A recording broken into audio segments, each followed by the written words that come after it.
Ang oras na kanilang iniintay ay nalalapit na o ang tinatawag na Malignus. Ang ikasyam na araw sa ikasyam na buwan sa ikasyam ng gabi.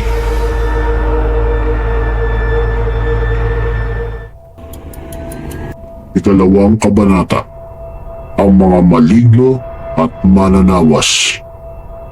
Isang araw pagkatapos ng kanyang pamamahinga ay agad nagmasid ang tagapaglikha sa bagong mundo. May napansin siyang mga kakaibang pangyayari na lubos niyang ikinabahala. Maraming tao ang mga namatay sa iba't ibang lugar at sa magkakaibang pamamaraan. Ang ilan ay tila inatake ng babangis na hayop dahil kapansin-pansin ang pagkawala ng ilang bahagi ng kanilang katawan at lamang loob. Meron namang tila hinigop ang lahat ng dugo sa kanilang katawan mula sa marka ng kagat mula sa kanilang mga liig. Isang malaking palaisipan para sa tagapaglikha ang buong pangyayari dahil may mga pagkakataon na naging marahas ang pagkikita ng mga hayop at ng mga tao. Ngunit madalang lamang ito dahil takot ng mga nauna sa likhang apoy ng mga nahuli. Nagpasya ang tagapaglikha na maghintay buong araw at matiyagang hinintay na magpakita ang mga may sala sa karumal-dumal na mga pagpaslang. Sa kasamaang palad ay wala ni bakas ng anino na mga ito ang kanyang natagpuan. Ngunit pagsapit ng takip silim ay doon niya nasaksihan ang isang nakagigimbal na pangyayari. Una niyang napansin ang isang grupo ng mga tao na isa-isang naglabasan sa kanilang mga kuweba.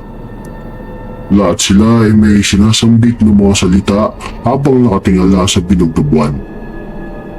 Ang sumunod ay hindi niya lubos na inaasahan. Unti-unting nagbagong anyo ang mga ito sa iba't ibang uri ng nakakatakot na mga nilalang o mga halimaw.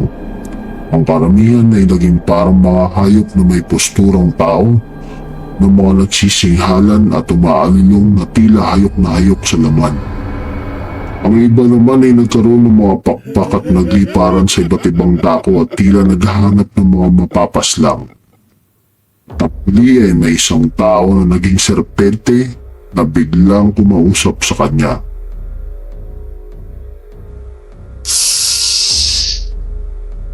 Maligayang pagbati, mahal na tagapaglikha. Siguro ay natatandaan mo pa ako, ang paborito mong espiritong bantay na espiritong gabay na ngayon. Agad na tumugon ang tagapaglikha at nagkaroon ulit sila ng diskusyon ng serpente. Kaya pala ang dahilan ng lahat ng ito. Paano ka naman makakalimutan ng pinakahangal sa lahat ng aping nilikha at tinatawag ninyong espiritong gabay ang inyong mga sarili ngayon? Basta maata sa inyong tawagin mga maligno dahil wala kayong nais gawin kung di kambalain o ibang nilalam. Ngayon ay nagawa niyong agawin ang batawan ng mga kawawang taong ito.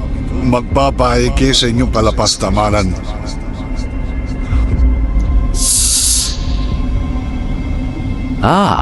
Mukhang gusto ko ata ang pangalang binigay mo sa amin. Maligno? Ito'y may katotohanan din naman.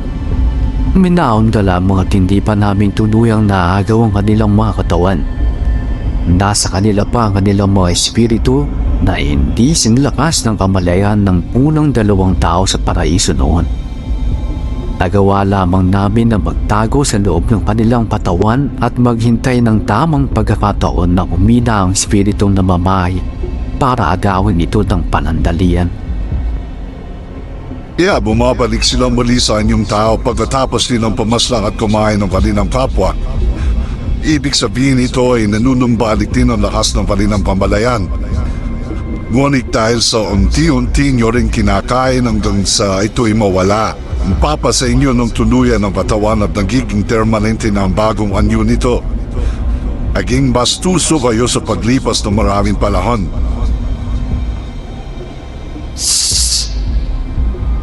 Salamat sa papuri, mahal na tagapaglikha, at tunay nga na ikaw ang pinakamatalino sa lahat dahil tama ang iyong mga sinabi.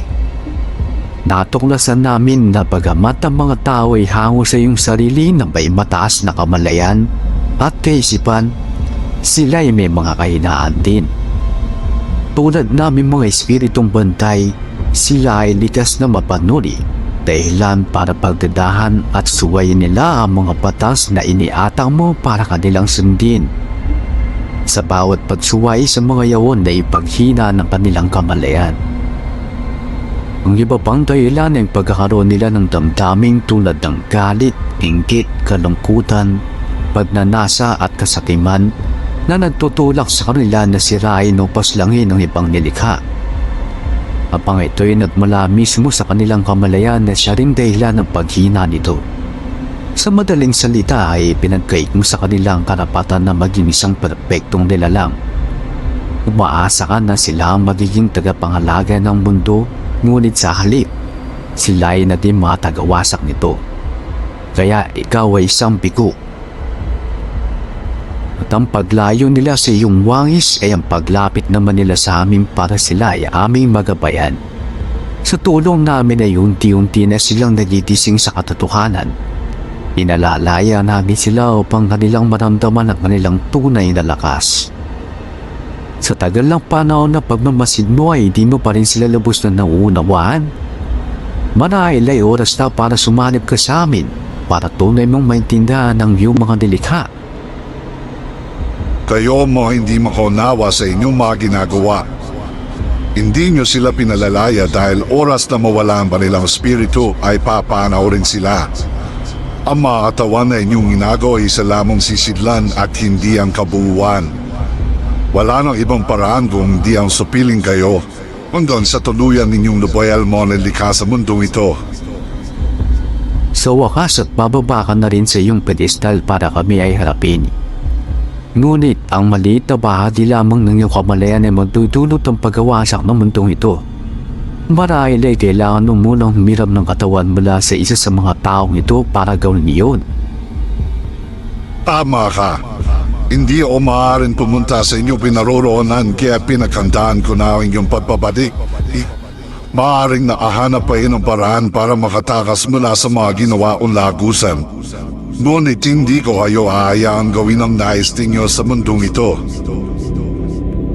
Biglang umawit ng orasyon ng tagapaglikha na tila may tinatawag. Ikinumpas niya ang kanyang mga kamay at biglang may bumukas na isang lagusan. Mula naman sa iba't ibang dako ng mundo ay may 4 na taong nakarinig sa panawagan niya at tumugon sa pamamagitan ng pag-aalari ng isang orasyon. Pagkatapos ay may mga lagusan na bumukas sa kinaroroonan ng bawat isa at sabay-sabay silang pumasok sa mga ito. Napadpad ang 4 kung saan naroon ang serpente. Sila mga mananawas na tatapos sa inyong kaibahan. Kaya nila kayong makita, maramdaman at marahil mapaslang din. Dadalhin nila kayo kung saan kayo napabagay sa baminong walang hanggan. Mukhang maganda ito. Nagpapago na rin ang iyong pananaw tungkol sa buhay at kamatayan. Subukan natin kung kaya nila kaming pigilan. Sa tawag ng serpente ay nagbalik ang mga halimaw upang labanan ng mga tinawag naman ng tagapaglikha ng mga mananawas. Mga kasama, ipakita niyo ang lakas ng mga bago ninyong anyo. Patayin ninyo at kainin ang sagabal na nasa ating harapan. At sabay-sabay sumugod ang mga nilalang sa pangunguna ng serpente. Hindi naman natinag ang mga mananawas sa panganib na nakamba sa kanilang harapan. Sabay-sabay silang umawit ng orasyon sa iba't ibang lingwahe na tila tinatawag ang tagapaglikha sa magkakaibang pangalan. Bawat isa ay naglabas ng enerhiyang kamalayan na kanilang isinalin sa mga sandatang kanilang dala.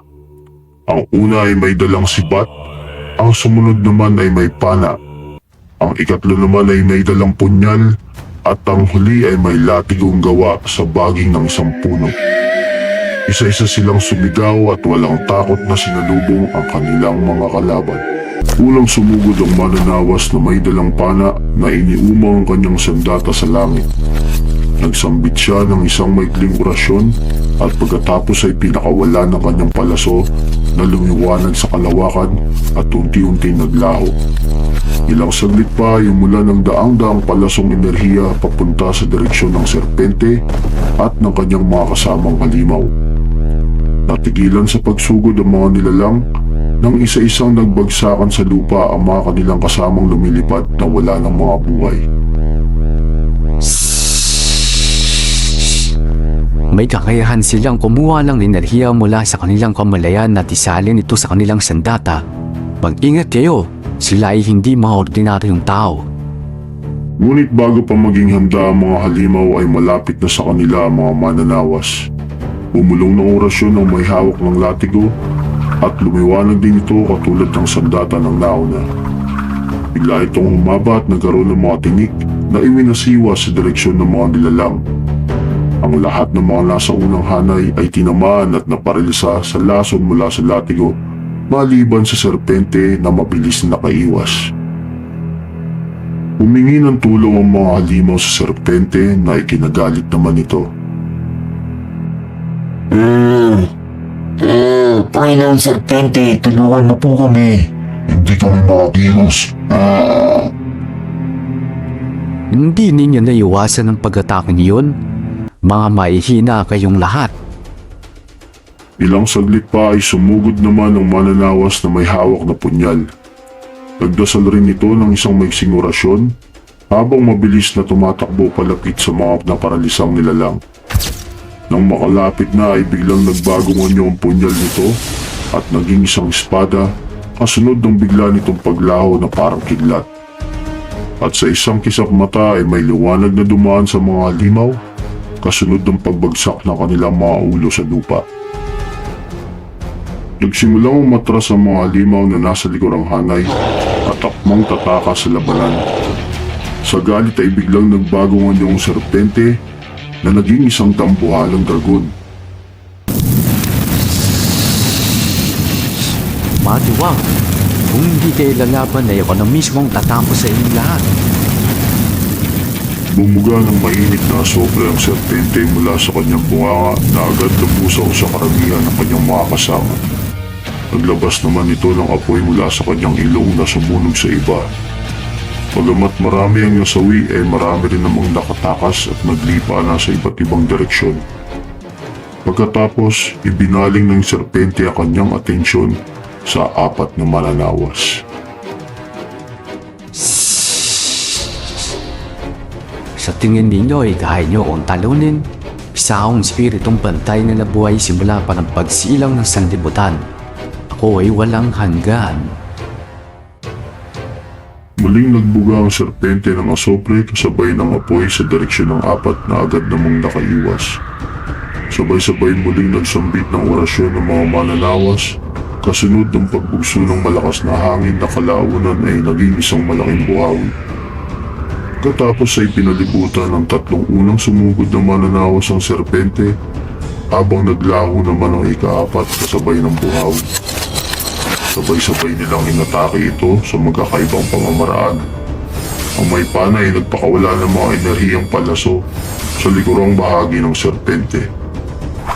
Ang may punyal naman ay sumugod sa tagilirang bahagi at paulit-ulit na hiniwa ang magkakaibang parte ng tiyan nito. Ang may latigo ay nanatiling nasa harap at iniwasiwas ang kanyang sandata sa leg ng serpente na agad niyang nasilot. Mahal, tingin nyo ay kaya nyo ang pigilan gamit ang inyong mga sandatang mortal. Mamamatay kayong lahat. Biglang may malakas na ligundo ang gumulat sa serpente at muling lumitaw sa kanyang itaas ang malaking buhawi. Sa mata nito ay ang ikaapat na mananawas na nakapikit ang mga mata at taimtim na nagdarasal ng orasyon. Nandyan ka lang pala. Kanina pa kita hinahanap para sabay-sabay na kayong mawala. Lumilat ang mga mata ng ikaapat na mananawas at iniumang ang kanyang sibat sa ulo ng serpente habang patuloy na umaawit ng orasyon. Sa isang iglap ay bumulusok pababa ang buhawi habang umiigting ang pag-atake ng tatlong mananawas sa ibaba. Nang malapit na ang buhawi sa serpente ay nagpulasan sila palayo papunta sa mas mataas na lugar. Buong lakas namang sumigaw ang ikaapat na mananawas bago sumugod sa serpente. Buksan mo na! Ahas! Isang malakas at marahas na pagsabog ang yumanig sa buong kapaligiran nang tumama ang buhawi sa serpente na nagdulot rin ng makapal na usok. Nang humupa ng lahat ay nakitang nakatayo ang ikaapat na mananawa sa ulo ng serpente habang nakatarak ang kanyang sibat sa pagitan ng dalawang mata nito. Hindi naman makapaniwala ang serpente sa mga nangyari dahil inaakala nito magtatagumpay siya sa pagkakataong yun. Hindi ito maaari. Hindi ninyo kayang gapiin.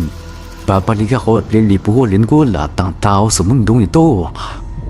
At tuluyan ang nasawi ang serpente at tumiwalay ang kanyang spirito mula sa katawan na nasaksihan ng mga mananawas. May lagusan na bumukas mula sa ilalim ng lupa na tila hinihigop ito papunta sa bangin ng walang hanggan.